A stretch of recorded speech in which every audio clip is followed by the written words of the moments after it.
کر دیا میں نہیں کرتا.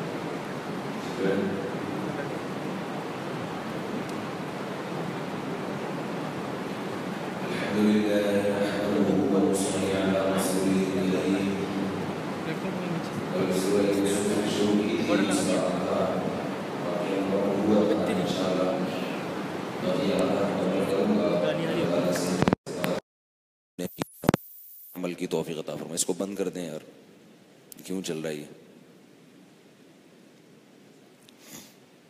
کل سے اعتکاف شروع ہو رہا ہے, کل سے. کل یہاں انشاءاللہ کافی رش ہوگا. کتنے لوگ ابھی تک آ چکے ہیں؟ وہ کہاں ہیں نعیم بھائی؟ کتنے افراد کی ابھی تک رجسٹریشن ہو چکی ہے؟ نہیں پتا؟ چلو. یوسف علیہ الصلاۃ والسلام کا یہ واقعہ یہاں تک پہنچا تھا کہ جیل میں یوسف علیہ السلام کے پاس 2 قیدی آئے اور کہنے لگے کہ ہم نے خواب دیکھا ہے, آپ ہمیں اس خواب کی تعبیر بتائیے. انا نراک من المحسنین, ہم آپ کو نیک آدمی سمجھتے ہیں. یوسف علیہ السلام نے کیا فرمایا؟ لا یأتیکما طعام ترزقانہ الا نبأتکما بتأویلہ قبل ان یأتیکما. فرمایا کہ تمہارا کھانا آنے سے پہلے میں تمہیں بتا دوں گا کہ وہ کیا آنے والا ہے. لا یأتیکما طعام ترزقانہ الا نبأتکما بتأویلہ, تمہارا کھانا آنے سے پہلے میں اس خواب کی تعبیر تمہیں بتا دوں گا, اور صحیح تعبیر ہوگی خواب کی. ذالکما مما علمنی ربی, یہ اس لیے کہ میرے رب نے مجھے سکھایا ہے. میرے رب نے مجھ پر اتنا احسان کیوں کیا؟ آگے اس کی ریزن بیان کی جا رہی ہے. وہ وجہ یہ بیان کی جا رہی ہے, انی ترکت ملت قوم لا یؤمنون باللہ والیوم الآخر, میں نے ایسی ملت کو چھوڑ دیا ہے جو اللہ پر اور آخرت پر ایمان نہیں رکھتے. کیا مطلب؟ جو ایتھیسٹ لوگ ہوتے ہیں نا, جو اللہ پر اور مرنے کے بعد کی زندگی پر ایمان نہیں رکھتے, میں ان لوگوں کو فالو کرنے والا نہیں ہوں, میں مذہب کو فالو کرنے والا ہوں. میں اللہ کو بھی مانتا ہوں اور اللہ کے اور آخرت کے دن پر بھی ایمان رکھتا ہوں. 2 قسم کے لوگ ہیں نا, کچھ تو مذہب کو مانتے ہی نہیں ہیں, جو دہریے ہیں, ایتھیسٹ ہیں. کچھ ہیں جو مذہب کو مانتے ہیں. جو مذہب کو مانتے ہیں وہ آخرت کی زندگی کو بھی مانتے ہیں, اگرچہ وہ مختلف شکلوں میں مانتے ہیں. ہندو کہتے ہیں کہ جنم ہوں گے, 7 جنم ہوتے ہیں. یہود و نصارہ کا وہی عقیدہ ہے جو بالکل مسلمانوں کا ہے 100%, اس میں کوئی اختلاف نہیں ہے. یہودی اور عیسائی بھی جہنم کو بھی مانتے ہیں, یہ بھی مانتے ہیں کہ جہنم میں آگ ہے, اور جنت کو بھی مانتے ہیں, اور یہ بھی مانتے ہیں کہ جنت میں حوریں ہیں, آبشاریں ہیں, نہریں ہیں, اور اللہ نے جنت کی مٹی سے حوروں کو بنایا ہے. اس میں پوری دنیا میں کسی کا بھی اختلاف نہیں ہے سوائے جہاں تک میری معلومات ہیں غامدی صاحب کے. وہ کہتے ہیں کہ جنت میں الگ سے کوئی حوریں نہیں ہوں گی, یہی والی وہاں جائیں گی. واللہ عالم, رپورٹ ہے, ٹھیک ہے نا, ان کی رپورٹیں ہیں مختلف قسم کی. تو اللہ تو فرما رہے انا انشأناہن انشاء فجعلناہن ابکارا, ہم نے ان کو وہیں پیدا کیا, یعنی ان کو بالکل ایک نئے سرے سے پیدا کیا ہے, اور ہم نے ان کو کنواری بنایا ہے. لم یطمثہن انس قبلہم ولا جان, جنتی کے چھونے سے پہلے اس کو نہ کسی جن نے چھوا ہوگا نہ کسی انسان نے. تو یہی والی عورتیں اگر وہاں حور بن جائیں گی, تو پہلی بات یہ کہ ان کو تو بالکل نئے سرے سے نہیں بنائے, تو پہلے سے بنی بنائی ہیں. دوسری بات یہ کہ ان کو تو بہت ساری اس میں طلاق یافتہ ہیں, بہت ساری بیوہ ہیں, شادی شدہ ہیں, تو یہ کیسے کہ نہ کسی انسان نے چھوا نہ کسی جن نے چھوا. اور قرآن میں ایک اور جگہ پر آتا ہے حور مقصورات فی الخیام, یہ حوریں ہم نے خیموں میں بند کر دی ہیں. تو یہ والی تو خیموں میں بند نہیں ہے بھائی, یہ تو ابھی طارق روڈ پہ گھوم رہی ہیں اور آپ دیکھو شاپنگ کر رہی ہیں. یہ والی تو خیموں میں ان کو پولیس ہی بند کر سکتی ہے,